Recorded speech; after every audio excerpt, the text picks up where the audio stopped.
Kalau Anda sebut Alkitab, mereka bingung. Mereka kenal hanya Biblos, Biblika. Kalau saya bilang Alkitab Berarti Anda nyamar-nyamar Islam itu namanya. Terserah saya bang. Oh iya memang, karena agama Anda itu adalah agama perampas. Merampas kitabnya Yahudi, merampas juga istilah Islam. Kristen tidak bisa berdiri tanpa merampas. Itulah agama yang diwariskan penjajah. Kaget? Kaget? Ya kaget. Mana dalilnya? Mana dalilnya di dalam bahasa Yunani kata Alkitab itu mana? Mana ada? Nggak ada. Ya mana?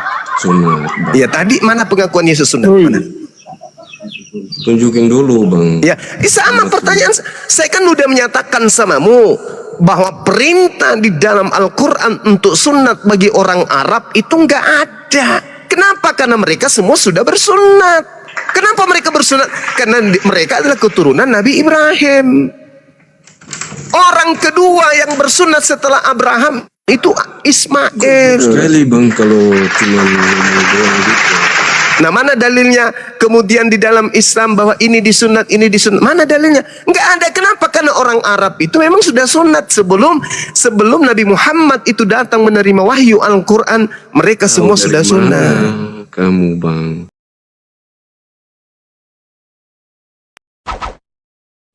Salam satu Tuhan.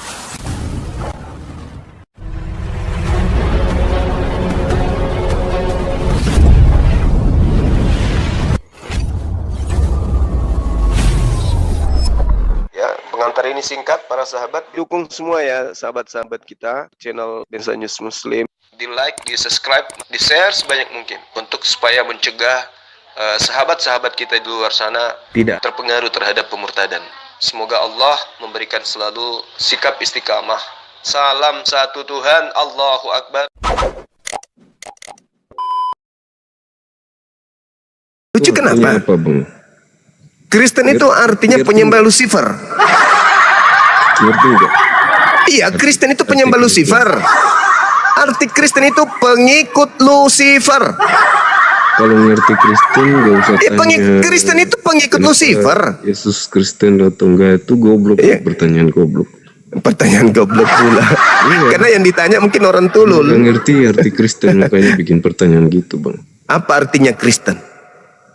Pengikut Yesus gitu maksudnya. Yesus yang mana? Bikin pertanyaan goblok gitu. Saya tanya kepada saya tanya dari tadi mana pengakuan Yesus, mana pengakuan Yesus bersunat, ente tidak bisa tunjukkan. Mana kamu tunjukkan Muhammad sunat? Ngapain saya tunjukkan? Rasulullah Muhammad Sallallahu Alaihi Wasallam mengaku dengan mulutnya sendiri, salah satu keutamaan yang Allah berikan kepadaku, aku lahir dalam keadaan sunat. Ada nggak pengakuan Yesus kayak begitu? Ada nggak? Ada tidak pengakuan Yesus sunat? Nggak ada. Nabi Muhammad ada. Ayo. Lahir dalam keadaan. Cuma dengar lu. Bisa jelasin. Dalam tradisi Yahudi ada beberapa nabi yang lahir dalam keadaan sunat, termasuk Daud, Nabi Musa, Salomo. Dalam sunat itu. Iya betul. Nah sekarang kalau tidak demikian, tolong tunjukkan di mana Nabi Musa dalilnya disunat. Di mana Daud sunat? Mana dalilnya Daud sunat? Tunjukkan ke saya. Mana dalilnya Salomo sunat? Tunjukkan ke saya. Ada? Takut saya ngomong. Ada dalilnya. Coba, Musa membawa hukum sunat yang ditegakkan kemudian oleh Tuhan kepada Nabi Ibrahim. Tolong tunjukkan di mana Nabi Musa sunat. Mana dalilnya? Ini baru levelku ini. Kamu nggak tunjuk. Mana? Bego ini, orang-orang bego ini bang. Kalau bego ya pasti saya ikut agama penjajah dong. Ya, kalau saya bego, ya buktinya kalau saya bego, saya ikut agama penjajah kayak kamu, kawan. Kau bilang kan Yesus itu agamanya ada. Yes. Namanya Tuhan itu mana ada agama? Aduh, bego kali pun. Yang namanya Tuhan itu yang betul adalah mana ada manusia. Bego, olor. Agama itu apa? Aduh, Tuhan. Agama itu apa, Bang? Yesus itu nggak punya agama. Yesus nggak punya agama. Yesus nggak punya agama. Nabi Muhammad punya agama Islam, pengikutnya Islam. Nah, Yesus tidak punya agama, pengikutnya punya agama. Hah? Lebih baik abang ini makan babi taruh di mangkok kalau buang air. Habis itu makan.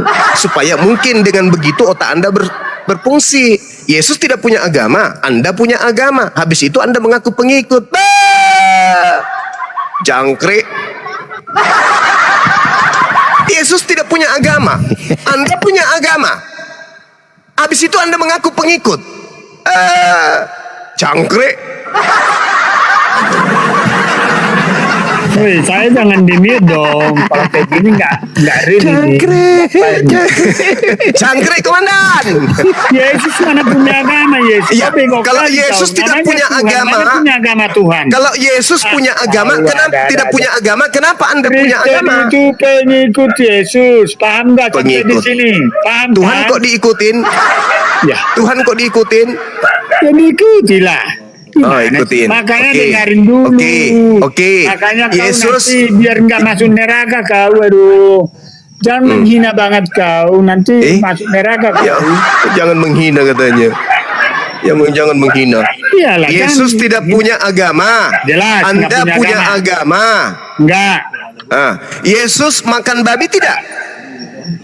Lah, kok makan babi, kok ke makanan larinya ini satu-satu. Tadi katanya pengikut.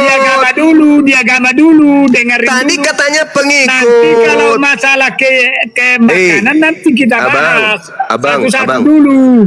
Yohanes Tadi lo 10 bilang Yohanes 10 nomor 27 Bang, Yesus mengatakan, "Aku mengenal pengikutku, pengikutku mengikuti aku.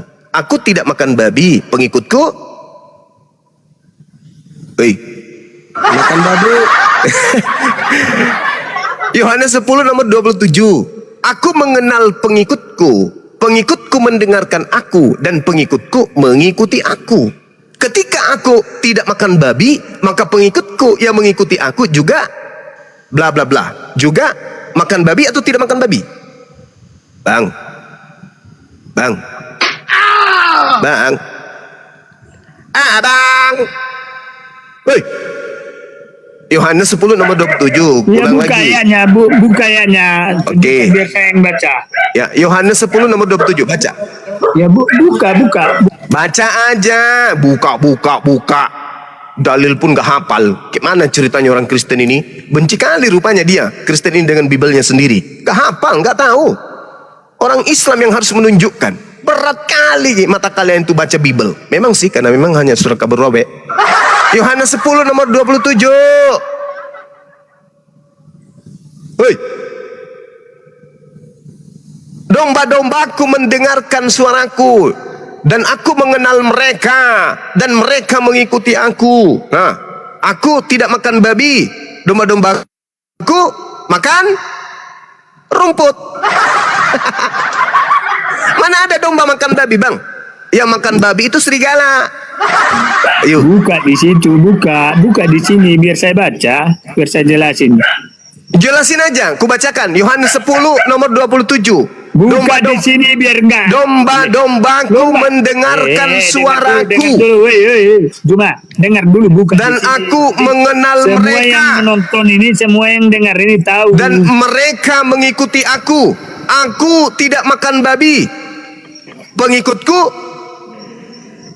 buka di pengikutku. sini, jangan Makan- pengikutku. makan congor babi. Buka, biar saya jelasin. Buka di sini, buka. Sudah kubacakan pun, mau tipu-tipu lagi ya? Hah? Enggak tipu-tipu, bukan. Ya Jadi sudah, aku yang kan sudah menonton baca. Jelas tahu. Yohanes 10 nomor 27. Domba-dombaku Buka. mendengarkan suaraku, dan Biar aku saya mengenal baca. mereka, dan mereka mengikuti aku. Apabila aku bersunat, pengikutku bersunat. Apabila aku tidak makan babi, pengikutku Makan congor babi. pengikutku Makan babi. buka.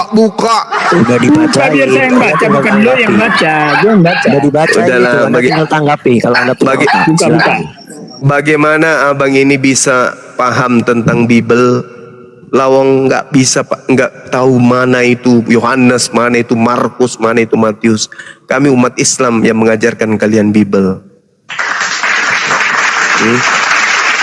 Buka. Udah dibacakan pun buka. Bagaimana mau menganut ajaran kasih? Kasih kepada Biblenya sendiri aja kagak. Kasih itu identik dengan sayang. Kalau sayang itu berarti di hati. Kalau Bible itu Anda kasih kepada Bible, berarti Bible ada di hati, ada di kepala. Lawang Anda membacanya aja kagak, apalagi mengetahuinya. Gimana mau dibilang ajaran kasih? Kami buktikan, kami kasih kepada ajaran kami bukti kasih terhadap Al-Quran, kami kasih. Apa buktinya? Usia bayi pun kami sudah ajarkan untuk mencintai, untuk mengasihi Al-Quran. Anak-anak kecil kami udah menghafal Quran, bukti mereka menganut kasih kepada kitab sucinya. Lah ente buka gimana biar baca. Memang sih Bible itu memang kan tidak menarik buat kalian. Pendeta menjadi pendeta, menariknya karena perpuluhan aja. Kalau Anda cinta dan Anda menganut ajaran kasih, sebelum Anda mencintai yang lain, Anda harus cinta terhadap Bible dulu. Karena itu adalah pedoman hidup Anda. Kami kasih apa? Diuji sama Bible nggak mampu dia. Kalau agama Anda itu ajarkan agama kasih, maka yang pertama kali Anda kasihi adalah Bible Anda. Mari kita uji. Bisa nggak? Nggak bisa. Original teksnya bisa nggak? Nggak bisa. Berarti nggak ada kasih. Lawang Anda mau kasih kepada orang, kasih kepada Bible aja kagak. Gimana ceritanya? Coba tanya anak Islam itu. Anda tanya, mereka suruh baca Quran, mereka sudah bisa baca. Artinya kasih dalam Islam itu implementasinya lebih jelas, nyata, fakta, real. Bukan cuma di mulut. Kalau kalian itu, kami Kristen ajaran kasih. Mari kita buktikan. Anda kasih nggak terhadap kitab Anda sendiri? Tutup mata, baca Bible. Yohanes 5 nomor 30 apa bunyinya? Dan suka ya kena orang stroke.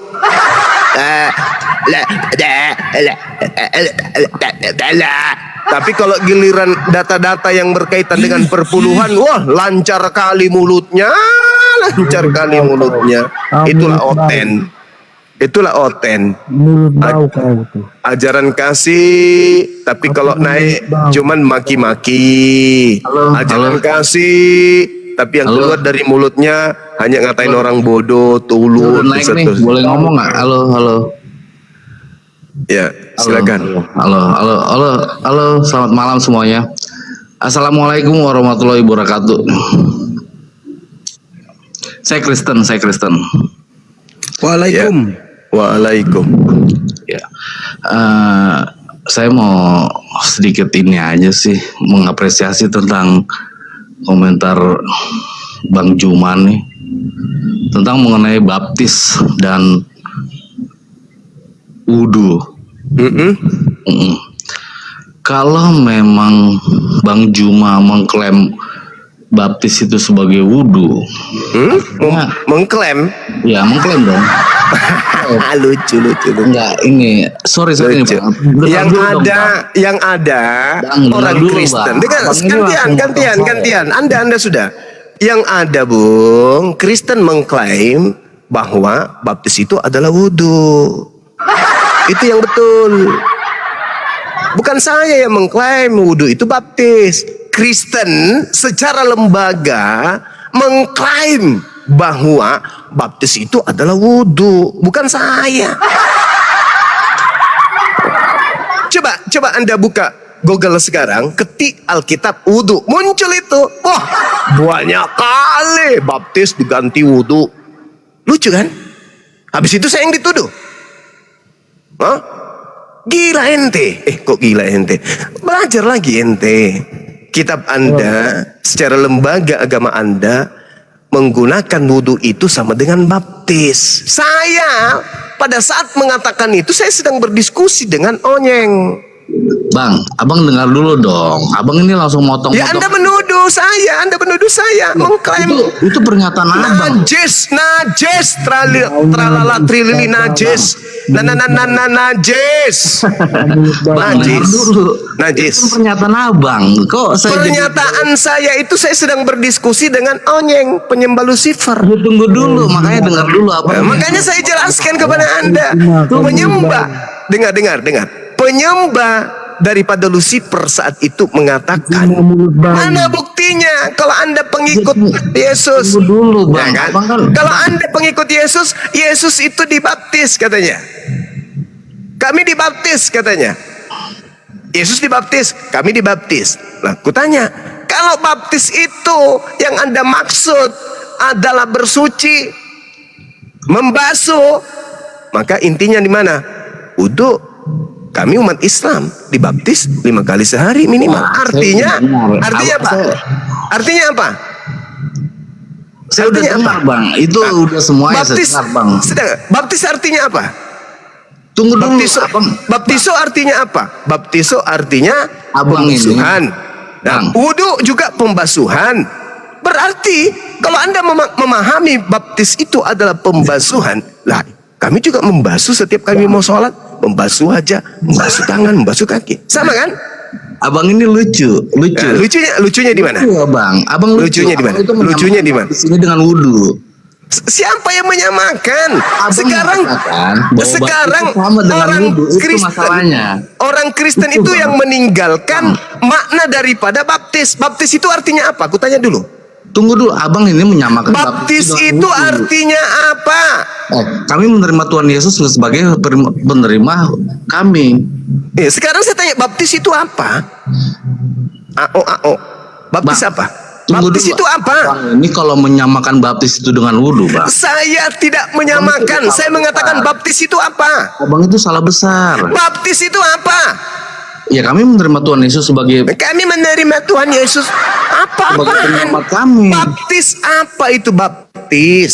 Kami Tanya dulu, menerima Tuhan baptis Yesus itu. sebagai penyelamat kami, Bang. Abang itu Bukan, salah. itu Iya, bukan abang ini baptis lucu, itu namanya, lucu. tuyul. Makanya Bang, Itu abang bukan itu menyamakan baptis. baptis Yang dengan saya wudhu. tanya Itu salah, baptis Bang. itu, baptiso artinya Itu kalau pembasuhan, bicara tuyul. ngomong-ngomong gini, Secara harfiah baptis itu adalah pembasuhan. Wudhu juga adalah membasuh. Bang, Bang Juma. Bang, abang itu dengar dulu saya ngomong, baru abang ngomong lah gitu kan. Kan saya ini berdasarkan konten abang kemarin. Kalau abang berbicara tentang baptis dan wudhu, ya. Saya itu tidak salah. pernah membahas baptis dan wudhu, tuyul. Saya sedang berdiskusi dengan penyembah Lucifer waktu Artinya itu. abang mengasumsikan bahwa baptis itu sama dengan wudhu. Loh, saya mengatakan kepada penyembah Lucifer, kalau Anda mengatakan Enggak, Anda gitu, Bang. pengikut Gini, Bang. Yesus Gini, Bang. dengan mengatakan kami dibaptis, saya mengatakan kami juga dibaptis 5 kali sehari semalam minimal. Artinya abang menyamakan baptis kami dengan wudhu kalian. Tidak. Memangnya kami itu Nah, melakukan itu, Bang. prosesi sama Abang seperti salah. kalian. Tidak. Berarti Abang yang salah. saya maksud di situ adalah pembasuhan. Salah. Karena yang saya Abang maksud salah. adalah wudhu. Salah, begitu baptis wudhu abang itu batal, memang baptis kami batal. Ya, saya katakan kalau Anda itu mengatakan, harus abang cerna. dengar. Jangan ajarin saya, jangan ajarin saya itu. Jangan kamu ajarin saya tentang baptis. Saya lebih paham dari pendetamu.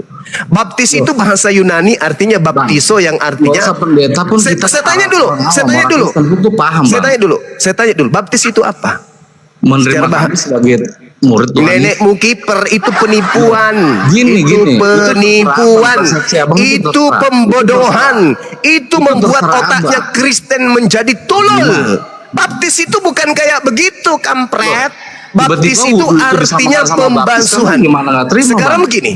Eh. Ketika Yesus dibaptis di Sungai Yordan, Tunggu. apakah Ketika Yesus wudhu menerima itu Yesus disamakan sebagai sama Tuhan? baptis? Hei, kutanya samamu dulu. Ketika Yesus dibaptis di Sungai Yordan, apakah Yesus menerima Yesus sebagai Tuhan? Bukan apa? Yesus di situ Yesus membaptis orang. Dengar. Abang yang dengar Yohanes, saya ini, abang Bang. yang saudara yang dengar saya. Karena saudara itu adalah umat yang tidak mengetahui tentang isi Bible dan tidak mengetahui ajaran Yesus. Orang-orang yang dibaptis Yohanes Pembaptis, kutanya dulu, apakah mereka menerima Yesus sebagai Tuhan? Abang yang harus dengar saya. Jangan Udah dimulai. turunin. Anda ke gereja, cipok pantat pendeta supaya Anda waras. Anda ingin memaksakan pengakuan itu sebenarnya. Kristen itu menyerang Bang Suma. Bang Suma menyamakan baptis dengan wudhu. Lantas kemudian Anda menyerang saya. Sebenarnya Anda mau pengakuan. Ayo Bang Suma, samakan dong antara baptis dengan wudhu. Nenek lu kiper 7 turunan. Mana ada sama? Coba Anda tanya. Di dalam pengajaran agama Anda sendiri, Yohanes disebut pembaptis. Oke? Ketika Yohanes mengadakan pembaptisan terhadap orang Yahudi, apakah orang-orang Yahudi dibaptis dalam arti kata menerima Yesus sebagai Tuhan, kuclo? Hah? Hei! Yohanes pembaptis membaptis orang-orang Yahudi. Apakah mereka menerima Yesus sebagai Tuhan ketika mereka dibaptis? Tidak. Mereka melakukan pertobatan. Mereka melakukan pembasuhan. Yesus ketika dibaptis, apakah Yesus menerima Yesus sebagai Tuhan pada saat itu? Tidak. Kucluk. Coba Anda buka Google sekarang nih, tak ajarin. Alkitab, Anda tulis Alkitab wudhu. Muncul semua tuh. Ternyata orang Kristen lebih dulu mengklaim bahwa baptis itu wudhu. Gak malu? Gak malu? Hah? Kalian orang Kristen gak malu? Ternyata kalian yang mengklaim baptis itu sama dengan wudhu. Parah kalian ini. Parah kalian. Pada saat itu saya mengatakan tentang dialog saya dengan Onyeng, penyembah Lucifer. Saya lagi berdiskusi. Buktikan kalau Anda itu adalah pengikut Yesus. Kan gitu. Dia mengatakan, saya dibaptis. Mana ada kamu dibaptis? Nah, saya mengatakan kalau yang Anda maksud baptis di sini adalah pembasuhan, maka kami 5 kali minimal dalam sehari semalam melakukan pembaptisan. Maksudnya pembaptisan yang saya maksud wudhu. Berarti Anda harus mengikuti makna wudhu dengan makna secara harfiah. Apa itu baptis? Oh, ternyata wudhu pembasuhan, baptis pembasuhan juga. Apa yang salah? Otak kalian yang salah. Otak kalian yang salah. Saya menyamakan wudhu dengan baptis. Wudhu pembasuhan. Harusnya baptis Anda persamakan dengan itu. Berarti yang saya ambil adalah sisi pembasuhannya. Orang wudhu dibasuh, baptis dibasuh, sama. Tidak Bang Suma. Baptis kami itu adalah pengakuan iman bahwa Yesus itu versi Anda. Yang saya maksud ini versi wudhu. Wudhu itu pembasuhan. Baptis pembasuhan kagak? Pembasuhan. Oh, tapi ada juga Bang Suma, apa itu? Mengakui dengan iman bahwa Yesus itu adalah Tuhan. Oh, itu sudah keluar dari makna baptis. Baptis itu adalah pembasuhan, mencuci diri, membersihkan diri atau melakukan pentahiran atau pertobatan. Umat Islam wudhu, sholat, dia beristighfar, artinya dia bertobat. Ya kan? Jadi jangan ente itu terpengaruh sama kaum munafik yang kemudian mengatakan menyamakan baptis dengan wudhu. Nenekmu kiper. Mana ada? Gak ada itu tuyul.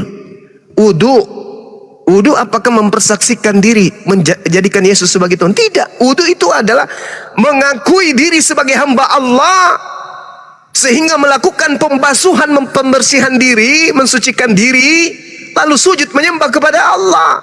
Nah, apa kesamaannya? Oh, wudhu ternyata pembasuhan. Baptis secara harfiah apa? Pembasuhan. Dengan apa? Dengan air. Wudhu dengan apa? Air. Sama. Anda cuma membesar-besarkan karena Anda kaget. Kok bisa kayak gitu? Ya, baca di dalam tradisi narasi yang dibangun oleh Kristen itu sendiri di dalam Alkitab. Mari saya tunjukkan ya. Sabar ya teman-teman, boleh ya? Dinda yang lain saya tunjukkan ya. Ini bukti. Nah, kita buka. Nanti saya buka kamera. Nah, saya belajar buka kamera ya teman-teman. Bismillah, Bismillah, Bismillah.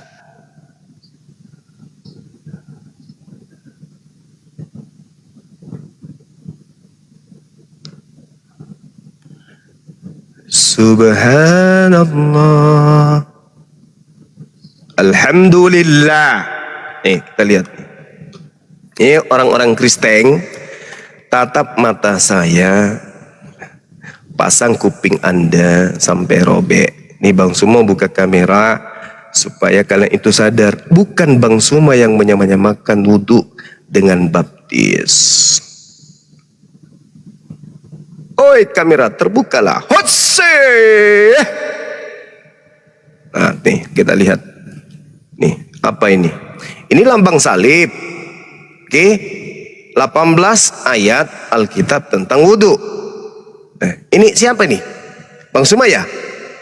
Nih, punya Islam. Injil ajarkan wudhu. Oke, mana lagi? Wudhu dalam agama Kristen. Ini ada wudhu. Siapa duluan? Islam Bang Sumaya. Nah, ini. Link Kristen Sumi. Wudhu para nabi dalam Alkitab. Ajaran dalam Alkitab wudhu, takbir. Takbir juga ada. Mana? Nih. Wudhu dalam Alkitab. Alkitab sabda wudhu. Bang Sumaya yang bikin ini, Bang Sumaya. Ini Bang Sumaya. Mana lagi? Nih, study Bible. Arti wudhu, definisi dan referensi Alkitab. Nah sekarang kita buka lagi yang lain ya. Wudhu adalah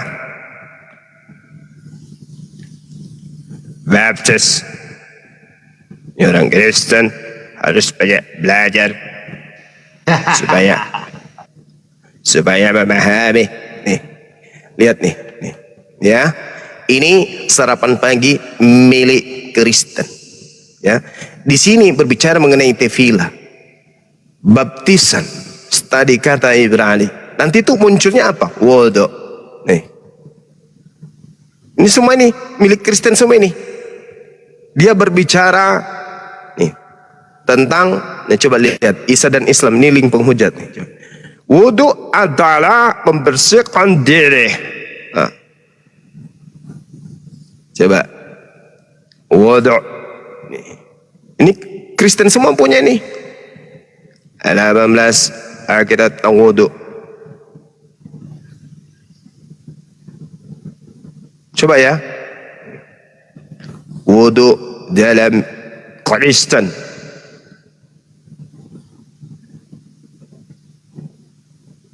Oke? Paham ya? Udah? Wudhu dalam agama Kristen.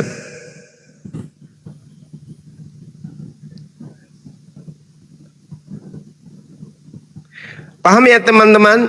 Bang Suma yang duluan? Bukan. Orang Kristen. Udah paham. Orang Kristen yang pertama menggunakan istilah wudhu untuk baptis. Nih. Baptis, makfah, nih, wudhu. Oke ya? Paham ya? Udah? Masih mau? Masih mau? Kristen Arab lakukan wudhu dan baptis juga.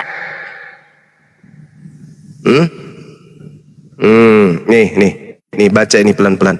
Baptis dan baptisan arti dan lainnya nih. Paham ya? Teman-teman? Baptisan dengan wudhu atau mencurahkan apa ini? Ini terdiri dari ini link Kristen ini. Baptisan dan baptisan. Baptisan dengan wudhu atau mencurahkan. Jadi jangan berbicara segala sesuatu yang Anda tidak pernah pelajari. Wudhu para nabi dalam Bible berbicara tentang apa? Tentang baptiso. Udah ya? Udah puas? Ampun. Udah puas? Udah. Ampun. Masih mau mengatakan saya yang menyamakan? Masih? Memalukan kalian. Memalukan. Dah, silakan dilanjut, diambil alih yang lain. Masih mau kau datang besok nuduh-nuduh saya? Masih mau? Orang Kristen yang lebih dulu mengklaim wudhu sama dengan baptis, tuyul. Saat itu saya hanya berdiskusi dengan penyembah Lucifer, onyeng, menjelaskan apa yang mereka ingin pahami. Oke? Paham enggak?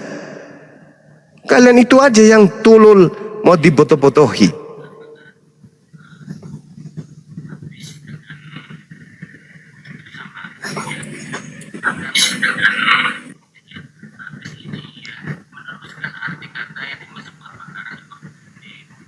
Ya, Bang Riko. Assalamualaikum, Bang Riko. Waalaikumsalam warahmatullahi wabarakatuh. Langsung silakan.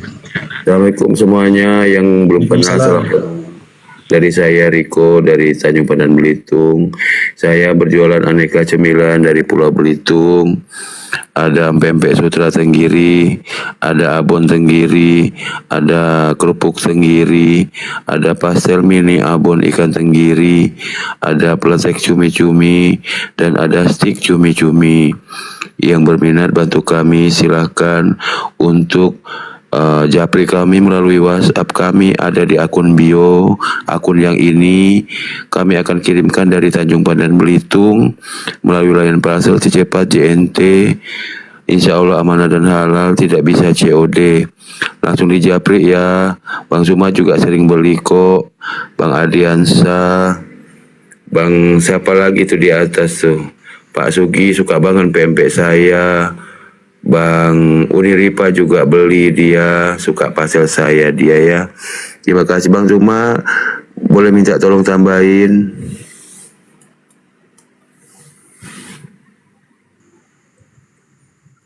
Ya, jadi teman-teman yang mau beli ke Riko langsung saja dibuka profilnya, terus diambil nomor WhatsApp-nya ya, langsung di WA saja. Kalau berminat dengan empek-empek tenggiri, empek-empeknya saya pernah beli loh. Kata kawan saya itu enak. Minta tambah lagi dia, tapi saya belum sempat untuk belikan. Iya. Silakan teman-teman ya di ini sama berada. Iya juga Bang siapa Bang Fandi juga, jika tidak suka dengan ikan-ikanan boleh dikasihkan bingkisan kepada para debater kayak kepada Bang Zuma, Kuni Ripa, Adiansa Arif, Pak Uta Sugi, Hadi Selebes, kayak Bang Mahadewa, kayak Bang Pandi juga. Boleh kok hubungi saya langsung. Pak Riko, saya mau berbagi kepada para debater, boleh. Udah banyak kok yang melakukan itu ya. Terima kasih host sudah naikin saya. Semoga sehat selalu, rezeki panjang umur dan diberkahi segala urusan semuanya ya. Yang di bawah juga jangan lupa ya, bantu kami. Assalamualaikum warahmatullahi wabarakatuh. Waalaikumsalam warahmatullahi wabarakatuh. Baik, silakan teman-teman Kristen. Bang Jimmy ini Kristen atau Muslim, Bang Jimmy? Bang Jimmy? Kok, aduh. Ya silakan kawan-kawan Kristen. Bang Ardi bantu simak ya, bantu tengok yang kawan-kawan Kristen Bang Ardi.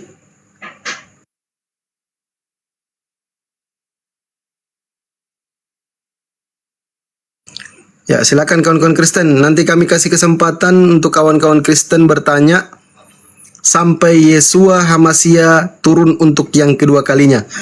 Silakan kawan-kawan Kristen kirim permintaan. Tapi di typing dulu ya kawan-kawan, saya Kristen bang, nanti saya naikkan. Untuk kawan-kawan Muslim ditahan dulu, kasih kesempatan teman-teman kita Kristen. Silakan kawan-kawan Kristen.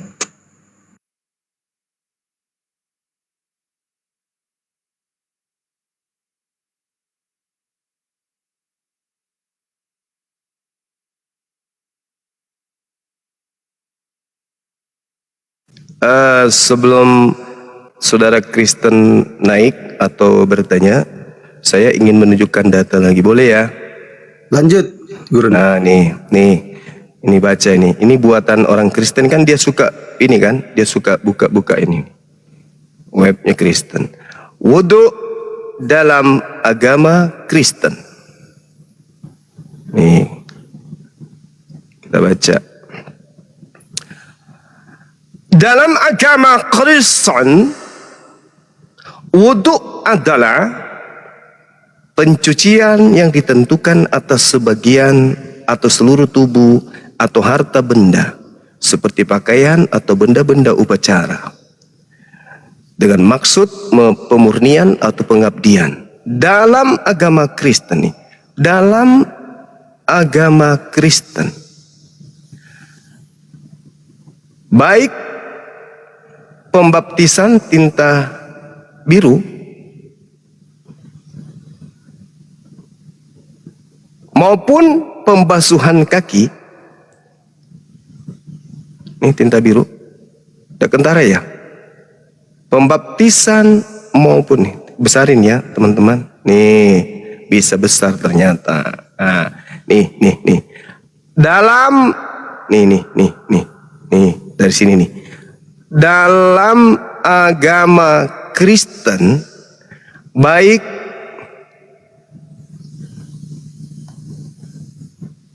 pembaptisan maupun pembasuhan kaki adalah bentuk apa? Teng. Bentuk apa? Bentuk apa? Bentuk apa? Bentuk apa? Wudhu. Ini nih. Dalam agama Kristen, baik pembaptisan maupun pembasuhan kaki adalah bentuk-bentuk Wudhu.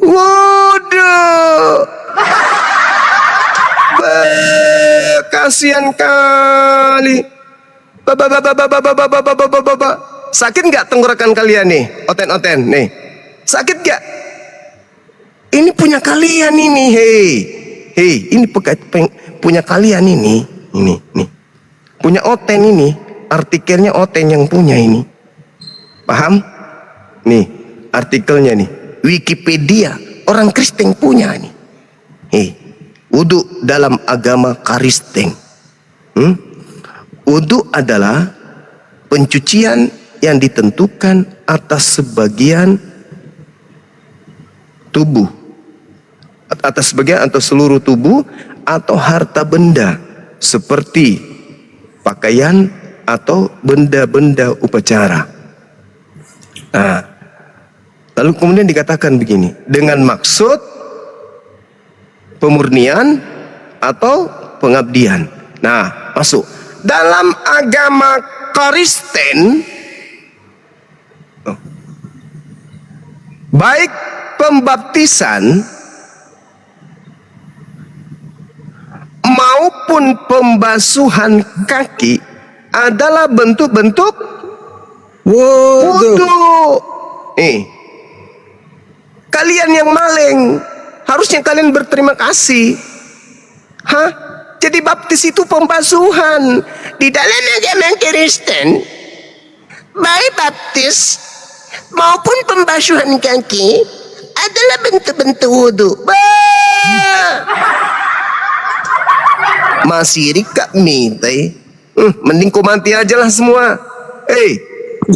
Gereja aja kok mati saja semua. Bunuh diri minum racun kalian. Semua menyamakan wudhu baptis. Nenek lu kiper. Bang Suma cuman berbicara kapan? Beberapa bulan yang lalu. Saya pun sudah klarifikasi. Lah ini internal kalian sendiri yang menuliskan kok wudhu sama dengan baptis. Gak malu? Gak malu? Hah? Gak malu? Harusnya kalian malu. Komplain kayak gitu. Kenapa kau menyamakan? Lah, emang kamu gak sadar? Kalau di dalam tradisi Kristen, baptis itu wudhu. Gak malu? Malu dong. Kalau kamu sehat harusnya kamu malu. Tapi karena kamu tidak sehat, ya mau kayak mana? Jadi kesimpulannya teman-teman, bukan Bang Suma menyamakan wudhu dan baptis. Ya, ini ditulis tahun 2009 ya, berarti lebih dulu. Bang Suma kan baru mengucapkan beberapa saat yang lalu ketika Bang Suma itu membahas tentang siapa pengikut Yesus. Setelah Yesus, apakah orang menjadi Islam? Setelah Yesus, apakah orang menjadi Kristen? Nah, muncullah pembahasan itu. Ternyata 2009 sudah lebih dulu dituliskan bahwa wudhu sama dengan baptis. Ya, itu yang menulis Kristen, bukan Bang Suma. Kalian harus malu itu. Kalian harus malu. Malulah kalian. Malu semalu-malunya. Baik, Silakan. Silakan. Silakan. Siapkan dah. Bang Damian, Kristen Katolik ya Bang Damian ya? Saya Katolik Bang, bukan Kristen. Jadi Oh, di Katolik sini, bukan Kristen. Silakan. iya. Jadi ada bedanya Bang ya. Saya menyampaikan ke saudara-saudara Muslim, Kristen, bahwa Katolik itu berbeda dari Kristen. Intinya Katolik bukan Kristen ya.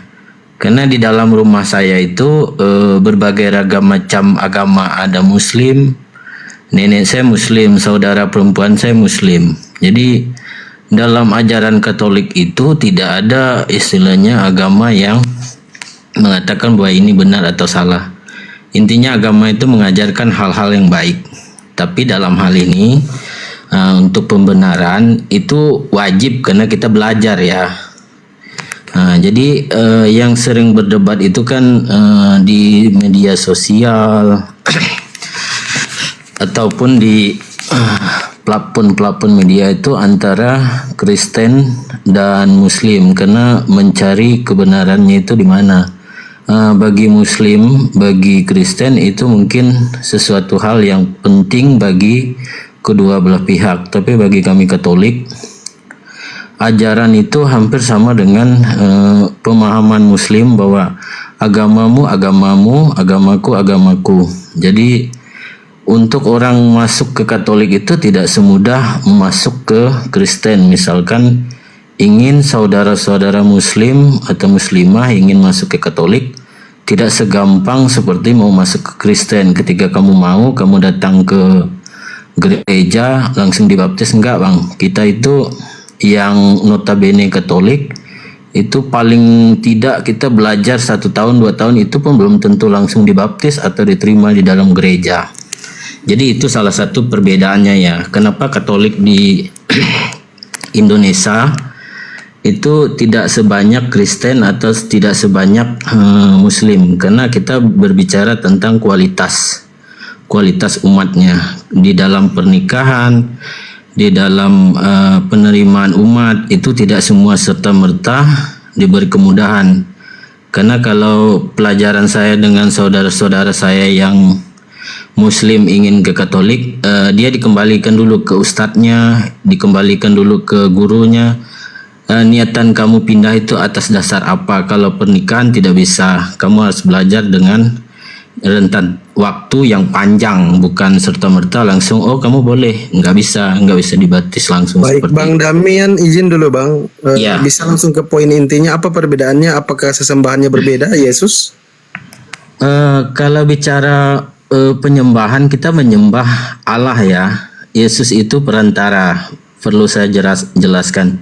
Jadi Allah dengan Tuhan itu dalam penafsiran Katolik itu berbeda, dua sosok yang berbeda. Jadi Allah ya tetap Allah, Tuhan itu tetap Tuhan.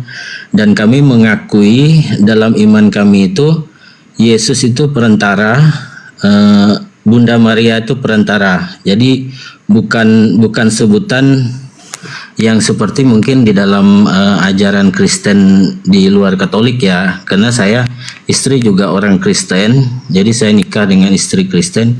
Jadi di dalam rumah saya itu ada perbedaan antara penafsiran bahwa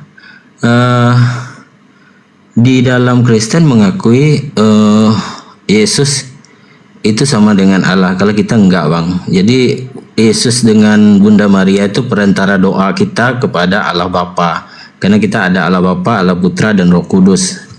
Jadi seperti itu ya. Ya, makasih Bang Damien. Bang Zuma. Jadi saya garis bawahi Bang Juma. Jadi yang sering berdebat itu ya, saya minta kepada kawan-kawan Muslim bahwa yang sering berdebat itu pendeta gembala. Coba catat di Indonesia ini ada nggak pastor yang berdebat di media? Ada nggak uskup yang berdebat? Enggak. Dan perlu dicatat di media sering kawan-kawan itu tidak bisa membedakan antara Katolik dan Kristen.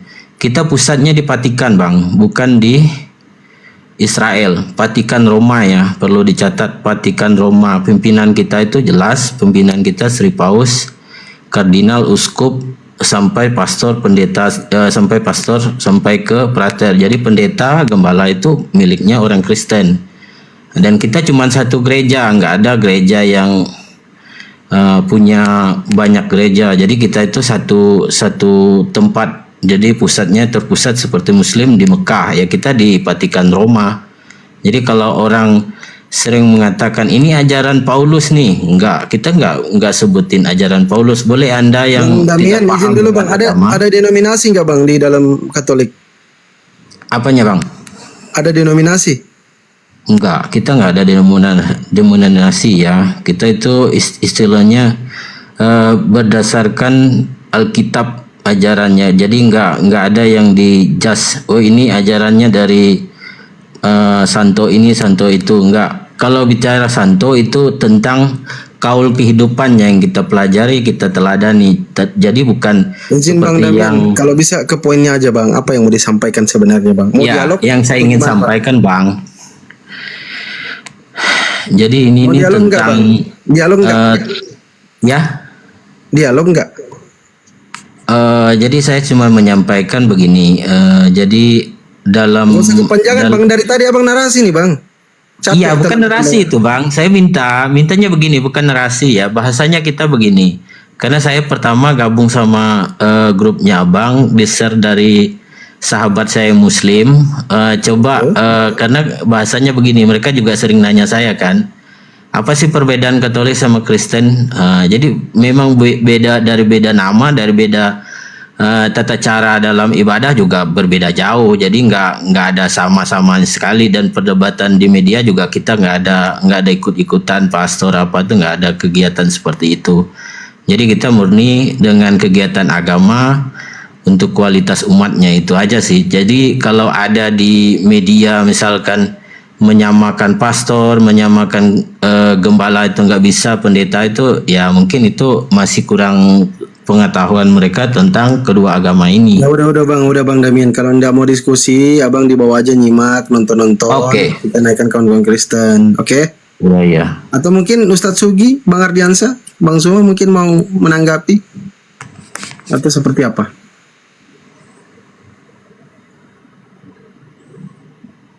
Ya boleh, kalau diizinkan bincang-bincang sedikit, boleh nggak? Silakan Kanda, silakan. Ya, jadi berbicara mengenai agama atau ajaran atau kepercayaan yang pertama di luar ajaran Yahudi yang muncul kemudian membawa kitab Yahudi, itu adalah agama tertua dari penyembahan kepada anak manusia, yaitu Katolik. Yang ingin saya pertanyakan di sini adalah ketika saya membaca Bible, di situ ada dua Yesus.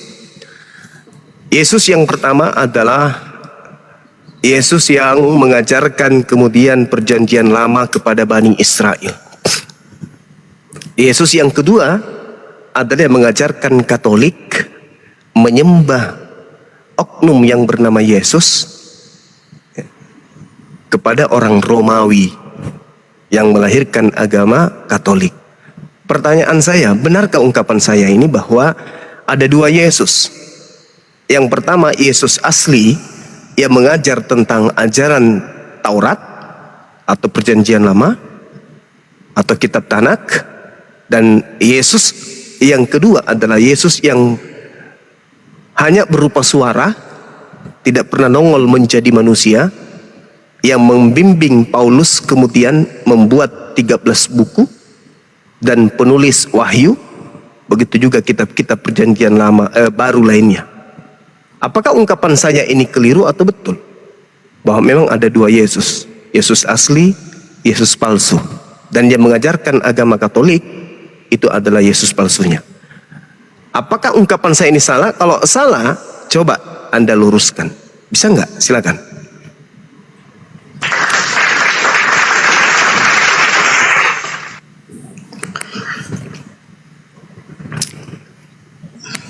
Itu bang siapa tadi bang?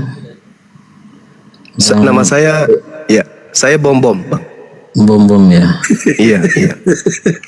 Iya bang. Jadi gini bang.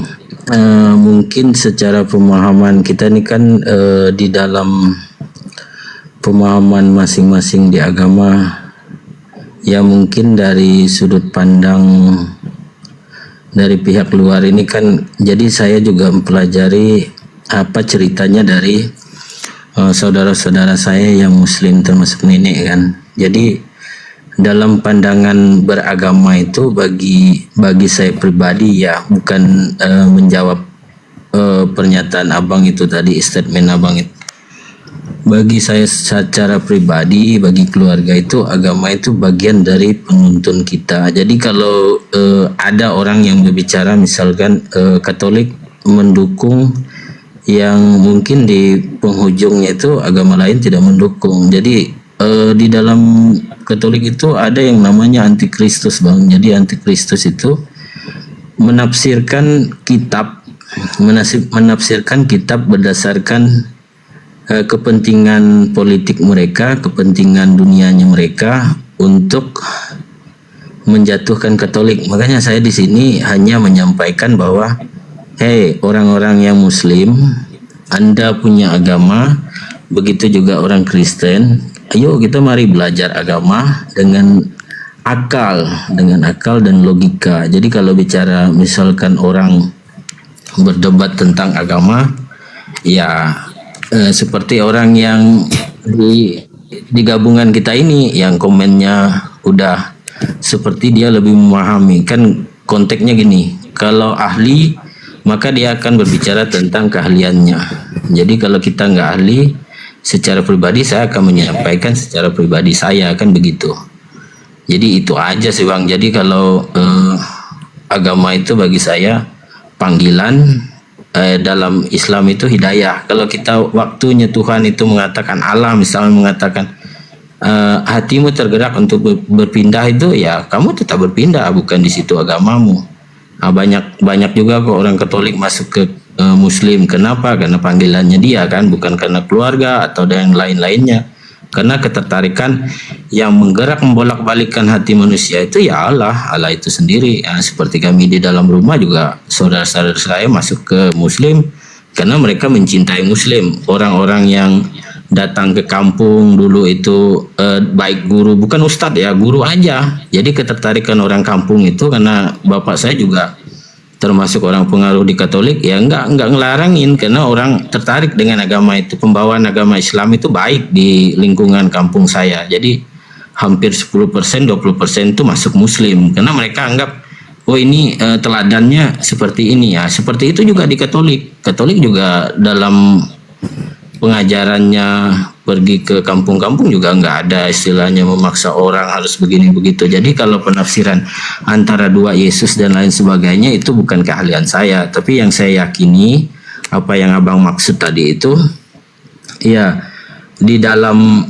perjanjian lama kita mengakui. Kalau Kristen kan cuma mengakui perjanjian lama. Kalau kita itu penggenapan di perjanjian baru. Jadi setelah perjanjian lama dituliskan, akan datang Isa Al-Masih, Yesus Kristus itu sendiri, yang dilahirkan oleh Bunda Maria melalui Roh Kudus, itu digenapkan dalam perjanjian baru. Makanya dikisahkan dalam perjanjian baru. Itu yang saya tahu ya, yang saya tahu dalam agama saya. Kalau orang bertanya tentang simbol, sama halnya, kita juga bukan menyembah simbol. Simbol itu ya kayak seperti kita patung yang sering diejek-ejek di media itu kan patung Yesus yang ada patungnya, bukan yang polos. Sementara yang polos itu punya Kristen, yang ada patungnya punya Katolik. Yang dihina-hina itu kan orang Katolik. Katolik nggak pernah hina orang Islam, nggak pernah berdebat dengan orang Islam ataupun orang Kristen. Tapi yang sering Bang Damian, jangan kepanjangan Bang, kemana-mana ini Bang. Jawab aja, kalau udah jawab kasih kesempatan Bang Juma. Oke, Bang Juma, siap. Iya. Ya itu sih Bang, itu untuk gambarannya ya. Iya. Jadi gini, saya bukannya kemudian mentafsirkan, bukan. Tetapi saya belajar Bible. Yesus ini kan pernah datang mengajar, menasehatkan orang Yahudi muridnya. Betul. Sedangkan Katolik ini kan bukan orang Yahudi kan gitu ya. Nah, Yesus mengatakan kepada muridnya orang Yahudi, waspadalah kepada penyesat yang datang memakai namaku dan mengatakan akulah dia. Itu kata Yesus sebelum dia terangkat ke langit. Kan gitu. Waspadalah kata Yesus kepada penyesat yang datang kepadamu. Sebab Yesus palsu akan datang dan nabi-nabi palsu juga akan datang.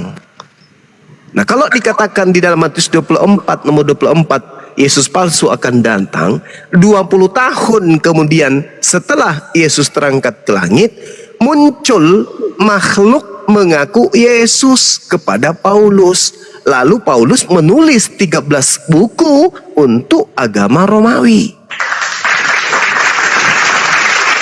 Kan Yesus mengatakan waspadalah kepada Yesus palsu. 20 tahun setelah nasihat Yesus itu, kemudian Yesus terangkan, muncul makhluk, akulah Yesus yang kau aniaya. Bahkan 70 tahun setelah Yesus terangkat ke langit, muncul juga makhluk mengaku bintang timur.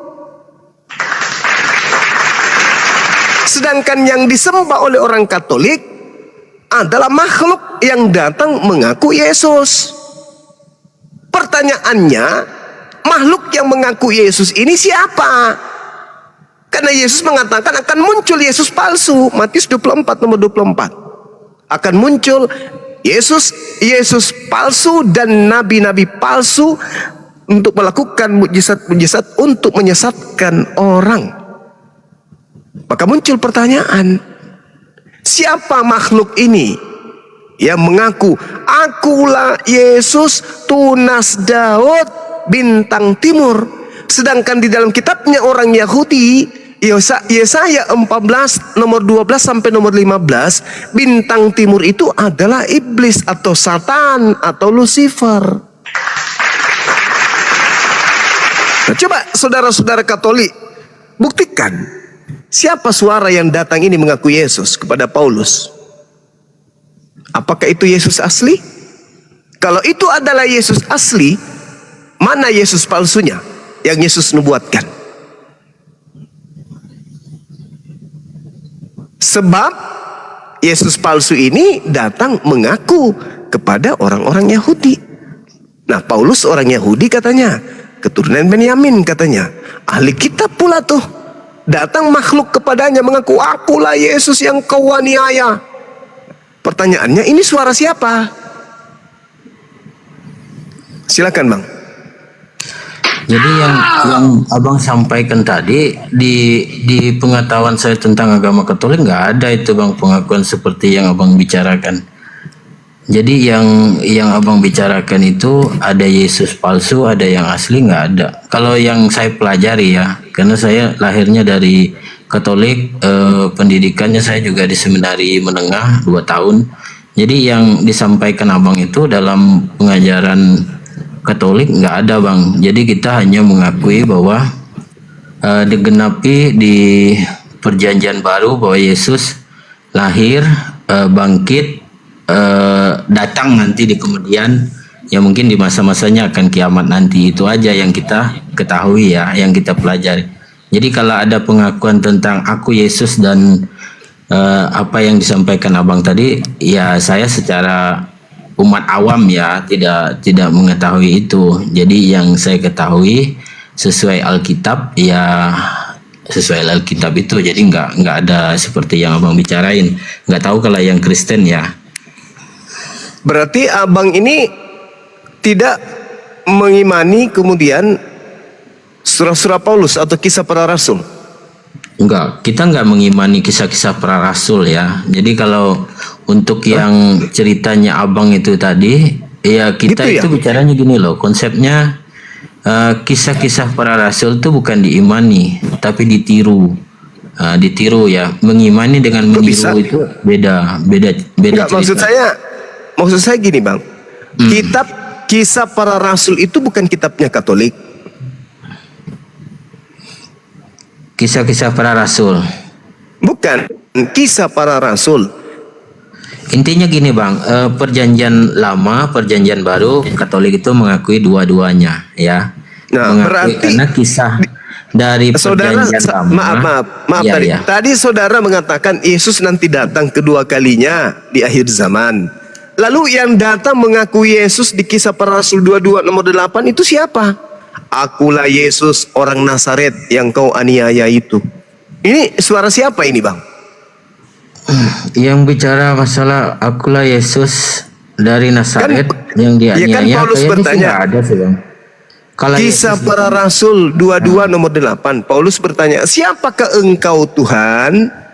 Suara itu kemudian menjawab, akulah Yesus orang Nazaret yang kau aniaya. Pertanyaan saya, ini suara siapa? Benarkah ini suara Yesus? Katanya Yesus nanti datang kedua kalinya di akhir zaman. Iya. Nah, terus yang datang kepada Paulus ini siapa? Yang datang ke Paulus saya belum mengetahui sih bang, jujur aja. Nah, Makanya itu saya dia. bilang tadi saya umat awam. Jadi Ini kalau yang saya katakan tadi bang di awal, bahwa Yesus itu ada dua, ada yang asli, ada yang palsu. Ini yang asli ketika Yesus selama 33 tahun mengajarkan hikmat Taurat dan Injil kepada Bani Israel. Setelah dia terangkat ke langit, muncul Yesus palsu. Oh itu nggak ada bang. Lah ini kisah para rasul 22 nomor 8, kisah para rasul 9 nomor 6. Itu siapa berarti itu? Abang pengetahuan agamanya sampai ke sana. Kalau saya tahunya Yesus naik setelah disalibkan, bangkit dan akan datang lagi setelah di akhir zaman. Itu aja sih. Nah, terus yang datang kepada Paulus ini siapa? Saya nggak tahu bang. Inilah yang Yesus palsu yang mengajarkan kemudian membimbing Paulus untuk menuliskan 13 buku dan membimbing Lukas mencatat kitab Lukas dan kisah para rasul, dan juga yang membimbing penulis kitab Wahyu, sehingga muncullah istilah Yesus itu Tuhan, Yesus itu Alfa dan Omega, Yesus itu bintang timur. Inilah yang dimaksud Yesus palsu, yang Yesus asli nubuatkan di dalam Lukas 21 nomor 8, Matius 24 nomor 15 sampai nomor 23, 27. Matius berapa bang? Matius 24. Matius 24. Iya. Bentar dulu ya, biar saya juga Silakan. menambah pengetahuan kan. Iya betul. Matius 24 ayat berapa? Dari Bang? 15 baca satu perikop dari 15 sampai data nomor 27. Matius 24. Iya. Soalnya saya nggak ada Alkitab yang Katoliknya, jadi kalau bicara di Google ini kan bisa diutak-atik. Kalau yang Katolik nggak bisa diutak-atik, karena dia satu. Berarti Anda dia, meragukan Bang. kitab Kristen. Saya nggak meraguin bang, karena saya nggak belajar kitabnya Kristen kan. Nah itu dia. Makanya coba Anda baca. Baca aja dulu Matius 24 itu. 24 sampai Matius 24 dari data 15 sampai data 27. 15 sampai 27. Matius ayat 5 ayat Matius 24 ayat 15 ya. Apa bacanya punya Abang di situ? sampai 27. Oke. Jadi apabila kamu melihat, ini Yesus mengatakan Iya. kepada Bani Israel. Bani Israel itu kata kamu di situ adalah Bani Israel, bukan orang Katolik, bukan non-Yahudi, tapi adalah orang Yahudi. Jadi apabila kamu wahai orang-orang Yahudi melihat pembinasa keji berdiri di tempat kudus, menurut firman yang disampaikan oleh Nabi Daniel, maka orang-orang yang ada di Yudea haruslah melarikan diri ke pegunungan. Orang yang sedang peranginan di atas rumah, janganlah ia turun untuk mengambil barang-barang di rumahnya. Dan orang yang sedang di ladang, janganlah ia kembali untuk mengambil pakaiannya. Celakalah ibu-ibu yang sedang hamil atau yang menyusui bayi pada masa itu.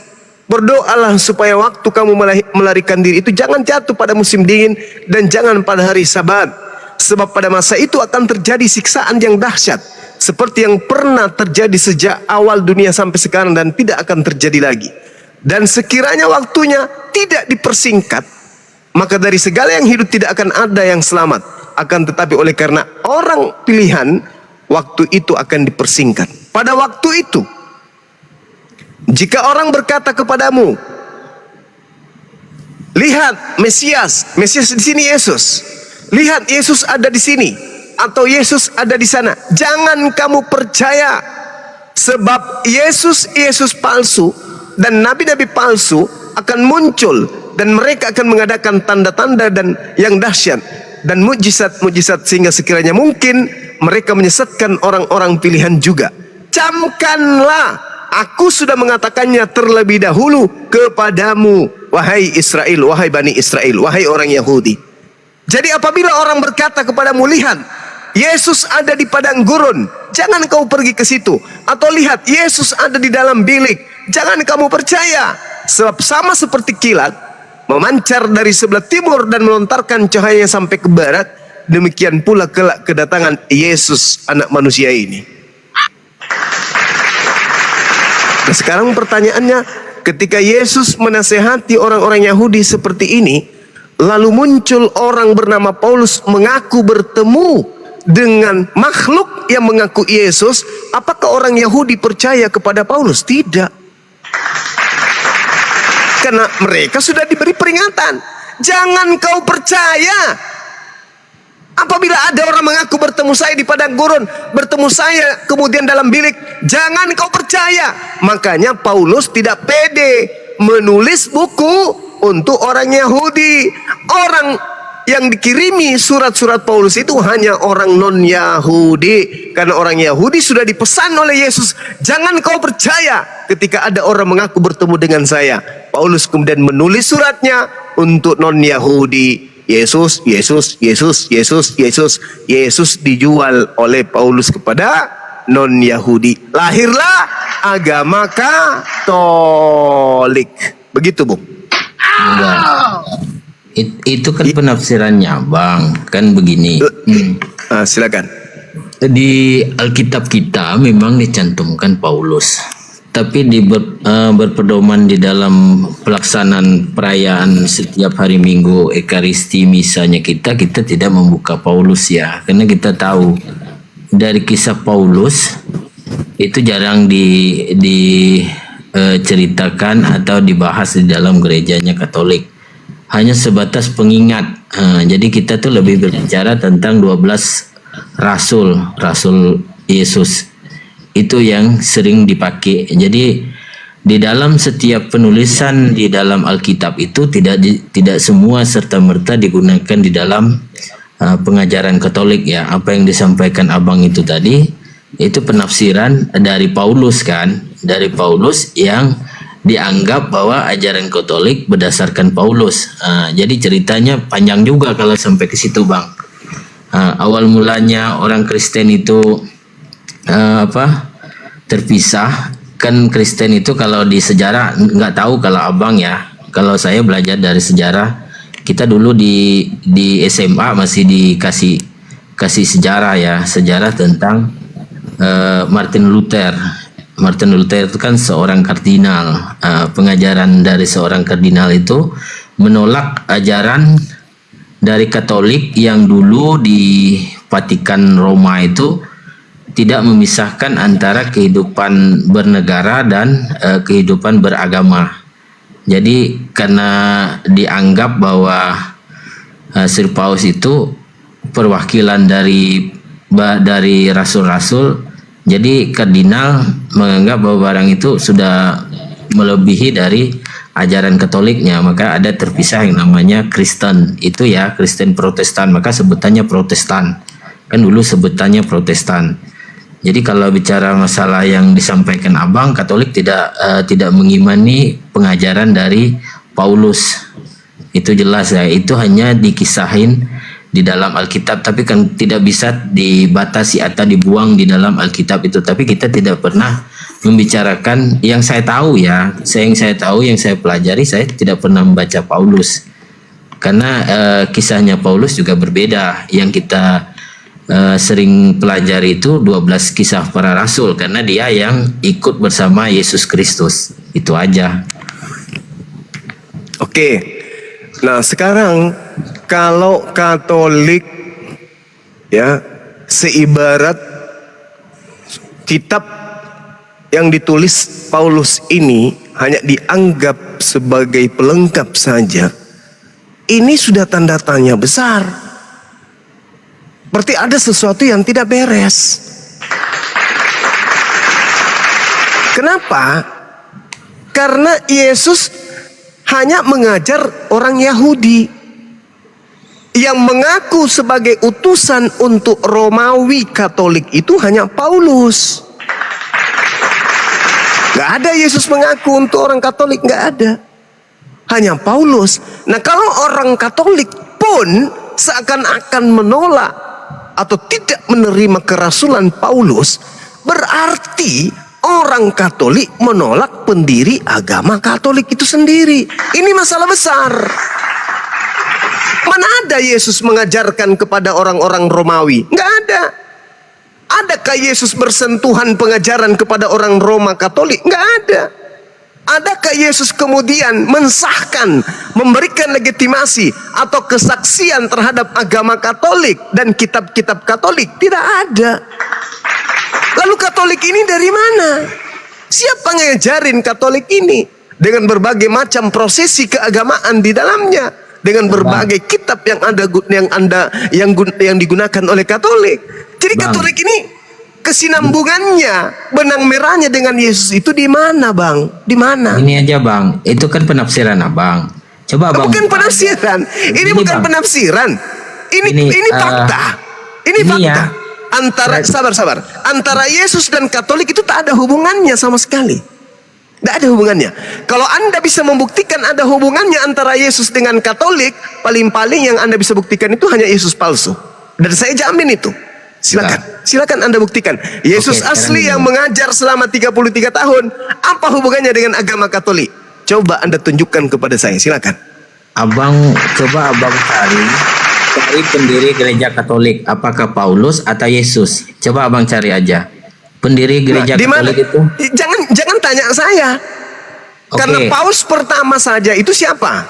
Sekarang aku kasih tahu abang ya. Menurut tradisi Katolik, menurut tradisi suci Kristen Katolik, pendiri gereja Katolik ada Yesus. Di mana itu? Di mana itu, Bang? Di mana? Di mana Yesus pernah mendirikan gereja? Di mana? Yang Anda maksud mungkin Yesus palsu yang datang kepada orang-orang Katolik. Di mana Yesus? Coba Anda tunjukkan. Selama 33 tahun Yesus mengajar di tengah-tengah Bani Israel. Mana ada pernah dia bersentuhan dengan gereja Katolik? Mana? Gereja pun kagak, apalagi Katoliknya. Jadi ini hanya klaim. Roh yang datang kepada agama Anda, penganut agama Katolik, itu yang perlu dipertanyakan. Roh apa yang merasuki orang-orang Katolik ini sehingga mengambil Yesus sebagai sembahan? Itu loh, Bang. kami nggak ngesembahin Yesus. Abang, makanya abang itu kan penafsiran abang, karena abang nggak. Lalu yang Anda nggak sembah masuk di bukan Katolik. Yesus. Berarti kan abang harus menerima juga argumennya saya sebagai umat Katolik, kan begitu, karena Iya, saya justru yang karena pelajari. orang Katolik inilah yang saya tanya, yang katanya pernah Iya, sekolah. makanya ketika Mana abang hubungannya tanya, coba? Apa hubungannya Yesus yang datang mengajarkan dirinya sebagai utusan kepada Bani Israel dengan agama Katolik? Apa hubungannya coba? Ada enggak? Jadi gini ya Bang, kenapa Ya, tadi silakan. saya mengatakan bahwa Katolik tidak mengimani pengajaran dari Paulus, karena kita itu di 12 rasul ya, kita itu bicaranya di Alkitabnya itu yang di 12 rasul. Menurut tradisi Katolik, menurut tradisi sucinya ya, tradisi suci Katolik, pendiri gereja Katolik adalah Yesus Kristus sendiri. Mana buktinya mana? Bentar, abang dengar dulu, kasih saya kesempatan untuk ngomong. Kitab Tapi suci bukti, Bang, Perjanjian ya. Baru, dengar dulu. Silakan. Kitab suci Perjanjian Baru diriwayatkan kiprah dan ajaran Yesus, bagaimana ia memilih ke-12 rasulnya maupun amanatnya kepada mereka untuk melanjutkan karyanya. Makanya orang Katolik itu mengimani di 12 rasul, bukan di Paulus. Kalau bicara ada ajaran Paulus itu pelengkap di Alkitab, kita nggak buka di konsep itu ya Bang. Jadi di situ. Ya, sekarang kita buktikan aja di mana Yesus mengajarkan agama Katolik. Ada enggak? Ya kalau abang berbicara di mana dia mengajarkan Katolik, ya kita itu di Katolik mengimani di Yesus dan 12 muridnya. Jadi Iya, Yesusnya Bang. Kalau Iya. Katolik mengajarkan tentang Yesus, memang kami tahu itu. Tapi kalau Yesus mengajarkan Katolik, ada enggak? Yesus memang tidak mengajarkan Katolik Bang. Kalau di dalam, Alhamdulillah. coba abang buka dari setiap Alkitab itu. Sebelum Yesus Alhamdulillah. datang, itu di Alkitab Perjanjian Lama itu kan itu menerapkan hukum Taurat, sunat wajib, puasa, udah itu sunat, puasa, doa, hari Sabat, itu lengkap di Iya. Perjanjian Lama. Iya, betul. Nah, kita Perjanjian itu juga- kitabnya orang Yahudi. Itu Iya, kitabnya kita orang juga Yahudi. menggunakan itu. Makanya di sini penafsiran tentang Katolik, Kristen. Makanya saya hanya mengatakan saya sebagai umat Katolik cukup bagaimana dengan kondisi agama khususnya kita Indonesia ya. Jadi agama Kristen, Islam itu selalu berdebat tentang ajaran. Ya oke lah, masalah itu kan tentang ilmu. Tapi jangan bawa-bawa Katolik. Yang dihina-hina itu kan simbolnya Katolik, bukan simbolnya orang Kristen. Kristen ini duluan mana sih sebenarnya, Kristen atau Katolik, Bang? Katolik. Berarti sumber Kristen itu kan dari Katolik, Bang. Ya, jadi gini Bang. Lalu Aku mau kasih tahu kalau ya. kita membahas Kristen berarti sama dengan membahas Katolik, karena Kristen asalnya dari Katolik. Sekarang Katolik sebagai induk mampu tidak mempertanggungjawabkan bahwa Yesus Bukan lah yang begitu. mengajarkan Katolik. Ternyata Jadi abang Katolik pun, ceritain. sabar Bang, ternyata Iya. Katolik pun tidak mampu membuktikan kalau Yesus lah yang mengajarkan agama Katolik tersebut. Lalu untuk apa orang beragama Katolik kalau ternyata Yesus tidak mengajarkan Katolik? Kalau Katolik aja bukan Yesus yang mengajarkannya, apalagi Kristen, apalagi Advent, apalagi Protestan, apalagi yang lain. Kan begitu poinnya. Enggak. Loh, kok enggak lagi? Poin itu kan penafsiran Loh, kok abang jadi bahwa- selalu penafsiran. Itu Saya penafsiran, tanya. Bang. Sekarang saya mau kalau tunjuk- itu bukan penafsiran, tolong tunjukkan Yesus mengajarkan Katolik itu di mana? Ya, gini, kalau namanya penafsiran itu Mana? kan masing-masing. Ya sekarang begini abangku, kalau tidak ada bukti Yesus mengajarkan Katolik, berarti Katolik berdiri hanya dari hasil penafsiran Katolik terhadap Yesus. Betul? Betul? Anda sebagai Katolik yang terpelajar, yang sekolah tentang sekolah Katolik, buktikan dong sekarang Yesus pernah mengajarkan Katolik. Ada nggak? Anda mengatakan tadi tidak ada. Ya sudah, selesai. Bubar sebenarnya kita ini. Tapi yang lebih bubar adalah Katolik. Kenapa? Ternyata Yesus tidak pernah sedikit pun mengajarkan agama Katolik itu. Selesai. Berarti Katolik murni berasal dari ajaran nenek moyang orang Roma. Apa itu? Paganism. Yang kemudian menutup diri dengan melakukan melakukan kemudian sinkretisme antara pengajaran Yahudi dengan pengajaran Yunani. Lahirlah Katolik. Itu yang terjadi. Karena Anda tidak mampu membuktikan bahwa Katolik ini adalah pengajaran Yesus. Berarti Katolik ini adalah hasil pengajaran perpaduan antara orang Yahudi punya keyakinan dan orang Yunani punya keyakinan, digabung menjadi satu, lahirlah Katolik. Ketika muncul pertanyaan, apakah Katolik ini diajarkan oleh Yesus? Anda sendiri yang mengatakan tidak. Enggak, Selesai berarti. Enggak mengatakan bahwa Yesus. Itu yang saya katakan itu bukan Yesus, tapi Paulus. Bukan Pak. Ya, sekarang apakah Paulus. Yesus, Bang? Oke, Paulus yang Anda maksud. Abang buka Sekarang di pertanyaan Matius. saya, Bang, apakah buka Matius. saya buka.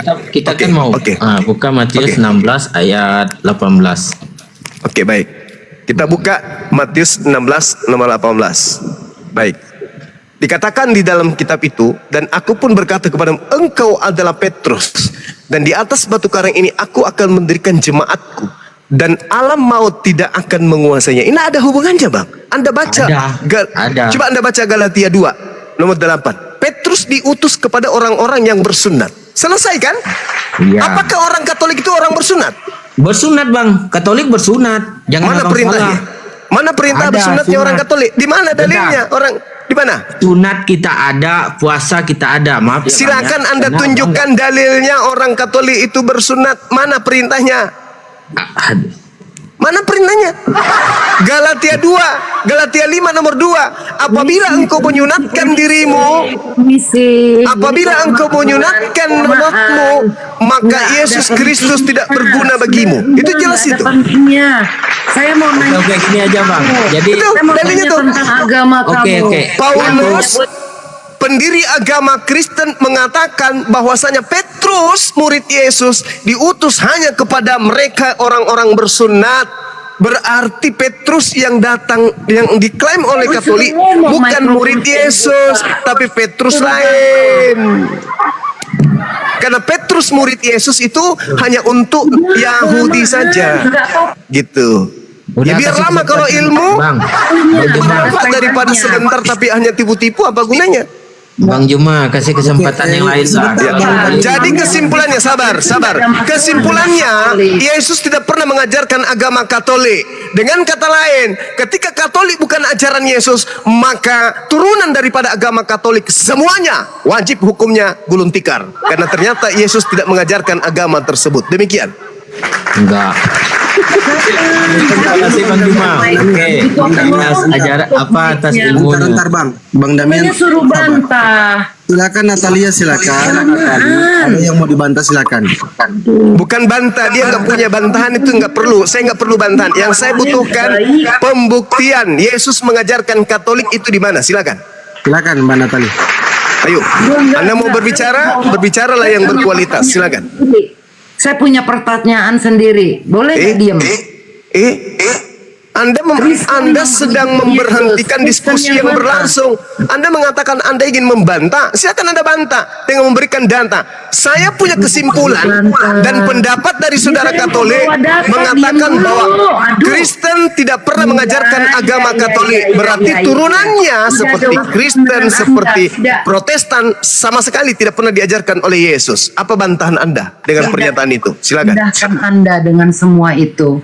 Ya, yang saya mau tanya sekarang bukan soal Katolik. Karena Anda orang Islam yang benar ya dan yang pintar, saya mau nanya nih.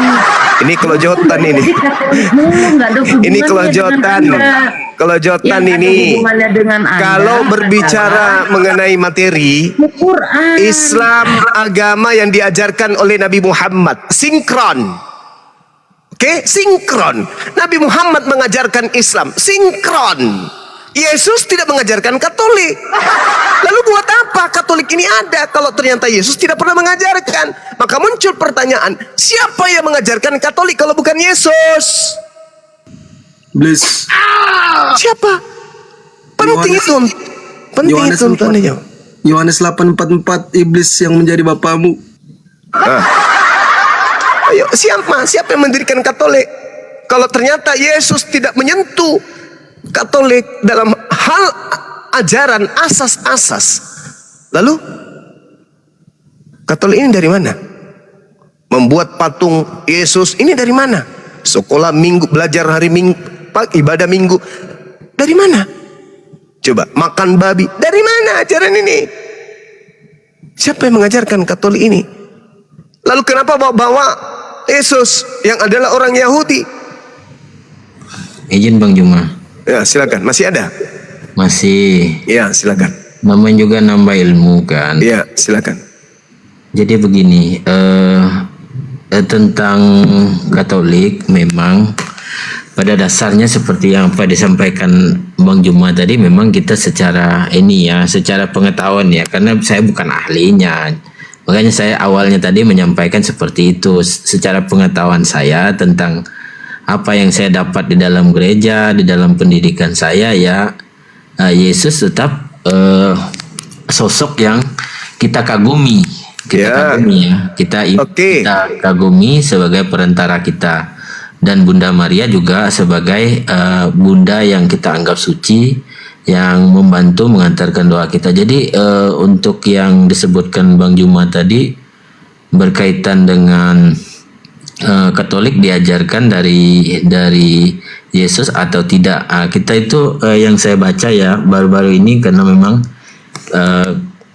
konsennya ke situ kan. Jadi yang saya baca tadi bahwa memang dari dasar Matius 16:18 itu peletakan gereja entah di Vatikan ataupun di Roma itu atas dasar ke-12 rasul yang kita yang kita pelajari. Jadi memang pada prinsipnya kalau yang saya imani selama ini ya, kita tetap mengimani Allah Bapa itu sendiri. Jadi kalau ada pertanyaan gereja ini dari dasar mana ya, kalau berdirinya sesuatu agama itu kan pasti ada dasarnya, tapi bukan keahliannya saya kan, karena agama ini kan bukan agama pokok saya dari dulu. Jadi ibaratnya ini penerusan dari keluarga, sama halnya seperti Muslim bisa pindah ke Kristen dan Kristen bisa pindah ke Muslim, itu bukan sesuatu hal yang luar biasa, karena itu berbicara tentang pengetahuan kita tentang agama kan. Ada sesuatu yang kita cari yang kita tidak dapat di agama kita yang sebelumnya. Jadi agama kami sebelumnya itu bukan di Katolik. Tapi agama kami sebelumnya itu keharingan, karena saya orang Dayak. Jadi ibaratnya itu udah baru lahir kita diajarin agama ini, karena agama ini yang ada di tempatnya kita. Jadi kita nggak ada perdebatkan masalah agama apa yang akan kita pilih, karena agama saya dulu itu agama keharingan. Jadi kita itu meyakini dunia ini diciptakan karena ada orang yang membuatnya. Jadi kita itu memuji dan menyembah orang yang membuatnya itu dengan caranya kita sendiri.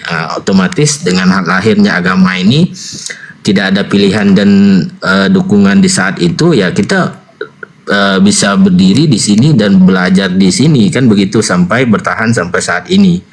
Jadi kalau ibaratnya yang saya baca di Alkitab, yang saya sekolah, jadi ya apa ya, ibaratnya nggak seseram saat ini tentang agama. Dulu sesama Muslim, sesama pengajarannya datang ke kampung, kita welcome, orang bisa masuk Muslim, orang bisa masuk Kristen, Katolik dan lain sebagainya.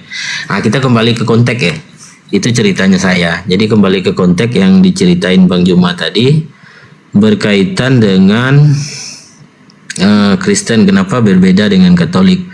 Karena memang makanya saya meluruskan pusatnya kita itu ada di Vatikan, bukan di Israel, bukan di tempat lain. Jadi pusatnya ada di sana. Jadi kalau Kristen dia berbeda karena memang bukan Katolik yang mengajarkan ya, makanya berbeda cara, berbeda tata cara mereka dari kehidupan Alkitabnya juga pengakuannya bukan sampai ke Perjanjian Baru. Mereka juga menganggap Bunda Maria bukan bunda yang harus dihargai, dihormati kan begitu. Jadi memang agak jauh. Jadi saya di sini ini sebenarnya bersyukur dapat ilmu dari Bang Juma juga. Jadi ibaratnya kita ini dapat ilmu sesuatu yang kita nggak tahu, tapi bukan menggoyahkan iman kita ya, karena itu keyakinan kita tergantung dari Allah sendiri, apakah dia yang menggerakkan kita untuk berpindah ataupun sebaliknya kita masih bertahan dan mencari tahu lagi lebih lanjut.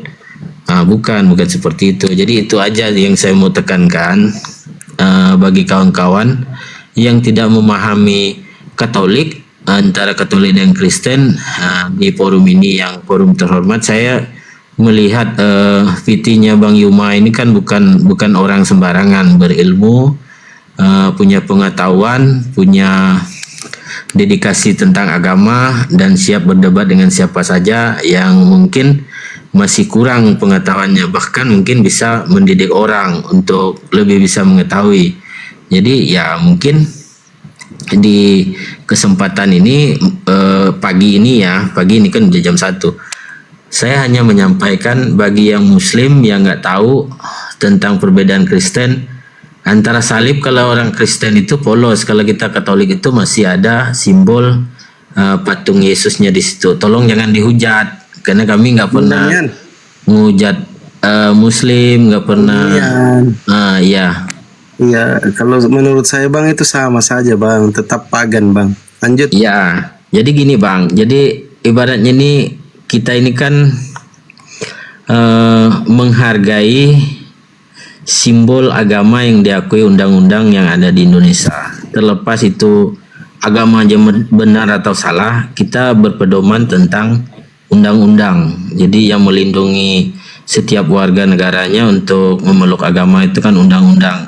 Untuk sebaliknya bahwa undang-undang itu berlaku bagi semuanya dan nanti Bang Damian, penerapannya berbeda, yaitu ceritanya beda Bang. Ya Bang, jangan kepanjangan lah narasi kemana-mana. Iya, jadi saya itu hanya memastikan itu Bang. Iya, kalau mau belajar saya Bang langsung bersyukur aja gitu Abang bersyukur bisa masuk di sini untuk menyampaikan itu. Hanya saya minta kritiknya itu, sampaikan kritik saya ke kawan-kawan itu membedakan, karena kami tidak pernah berdebat tentang agama di media, tetap sama Abang ataupun yang lain. Saya mengagumi setiap ustadz, setiap kiai, setiap pemuka-pemuka agama yang punya pandangan tersendiri tentang agama, dan saya mengagumi setiap mereka, baik itu ustadz-ustadznya, nggak ada yang nggak bagus mereka membawakan tentang agama. Bahkan saudara saya sendiri login.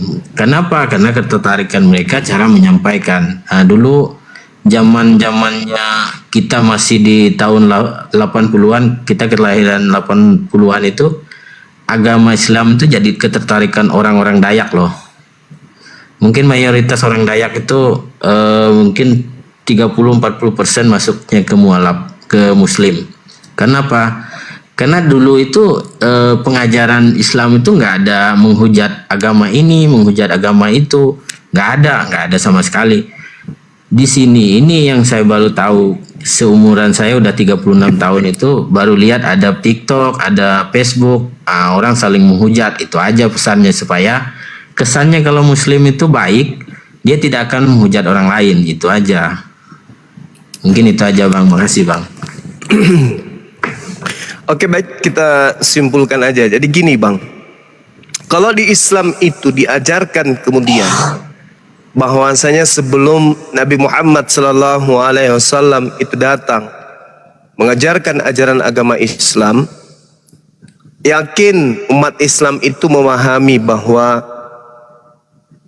terlebih dahulu ada aturan main yang Tuhan pencipta alam semesta itu wahyukan ke atas muka bumi melalui Nabi Musa alaihi salam. Itu Islam mengimani itu. Yang kedua, lahirlah kemudian Nabi tanpa ayah, yang kami sebut dengan Nabi Isa alaihissalam. Nabi Isa alaihissalam datang di tengah-tengah Bani Israel, ditolak oleh umatnya, bahkan mereka membuat makar. Hasil dari makar yang mereka buat, lahirlah agama Katolik. Setelah ajaran Nabi, baik Nabi Musa maupun Nabi Isa alaihissalam diselewengkan kemudian melalui makar yang mereka buat orang-orang Yahudi ini sehingga melahirkan agama Katolik, maka lahirlah agama Islam sebagai agama yang kemudian mengajak orang-orang yang masih bisa diselamatkan untuk keluar dari ajaran yang diajarkan oleh orang-orang yang bukan nabi, bukan rasul, bukan menerima wahyu, melainkan hanya sebagai perpanjangan tangan Lucifer untuk mengajak manusia menyembah kepada sesamanya manusia. Islam itu datang. Apa kata Islam? Ya'iduhum wa yumannihim wa ma ya'iduhum syaitan illa gurura. Setan itu memberikan janji-janji kepada mereka dan membangkitkan angan-angan kosong pada mereka. Padahal setan itu hanya menjanjikan tipuan belaka kepada mereka. Tadi saudara saya tanya, apakah Yesus yang mendirikan agama Katolik? Saudara mengatakan bukan. Lalu masuk ke dalam Matius 16:18. Di atas batu karang ini. Sedangkan kitab itu sendiri yang membantah kalau Yesus kemudian melarang murid-muridnya keluar ke bangsa lain. Matius 10 nomor 5 nomor 6. Yesus berpesan kepada ke-12 muridnya, jangan engkau ke bangsa lain, melainkan pergilah kepada domba-domba yang hilang, yang sesat dari umatku Israel. Itu kata Yesus. Nah, terkait dengan murid Yesus yang bernama Petrus, Paulus sendiri mengklaim dalam surat Galatia 2 nomor 8, Petrus diutus kepada orang-orangnya yang bersunat. Nah, sekarang Anda mengatakan, oh kami orang Katolik bersunat. Sejak kapan orang Katolik bersunat? Dari kemarin, Pak. Loh, sebelum Anda ada agama penganut agama Katolik, sabar. Yang 02 bisa. Sabar. Ada penganut ajaran Katolik yang berasal dari Roma. Mereka lah yang mendirikan agama Katolik, meresmikan agama Katolik sebagai agama kerajaan, yaitu kerajaan Roma menjadikan Katolik ini sebagai agama kekaisaran. Apakah mereka bersunat? Tidak. Kalau Anda bersunat, mungkin Anda yang di Indonesia. Mereka abad ketiga, abad keempat, abad kelima dan seterusnya, mereka tidak bersunat. Bahkan sampai hari ini. Kalau orang Indonesia mungkin mereka bersunat, tapi bukan karena perintah agama. Mereka bersunat karena kesehatan atau karena keturunan, bukan karena agama Katoliknya sampai orang Katolik bersunat. Kenapa? Karena di dalam agama Katolik itu dilarang bersunat. Di dalam Galatia 5 nomor 2 nggak boleh bersunat. Kalau bersunat, Yesus Kristus tidak berguna bagi orang Katolik. Itu data, Bung. Makanya kemudian Al-Quran itu datang meluruskan semuanya. Orang-orang yang mau diselamatkan silakan tinggalkan itu. Saya tanya saudara di awal, apakah Katolik ini Yesus yang mendirikan? Bukan. Lalu dari mana ajaran nyembah Yesus, ibadah minggu, bla bla bla bla dan seterusnya? Angan-angan. Siapa yang membangkitkan angan-angan? Iblis. Kenapa bisa kayak begitu? Karena yang menuntun kemudian menulis Bible itu bukan Yesus, tetapi makhluk yang mengaku-ngaku Yesus. Apa buktinya? Satu, Yesus tidak pernah bercerita tentang Lukas, tentang Markus, sabar bang, sabar. Tentang Paulus, tentang penulis kitab Wahyu dan seterusnya. Yesus tidak pernah mengajarkan dan memberikan legitimasi tentang kitab Perjanjian Baru, surat-surat Paulus, Lukas, Markus dan seterusnya. Yesus sama sekali tidak bersentuhan dengan kitab Perjanjian Baru itu. Yesus tidak pernah bersentuhan dengan kitab-kitab itu. Bahkan Yesus tidak pernah menyinggung, Yesus tidak pernah bernubuat tentang kitab itu, nggak pernah. Yesus juga tidak pernah bernubuat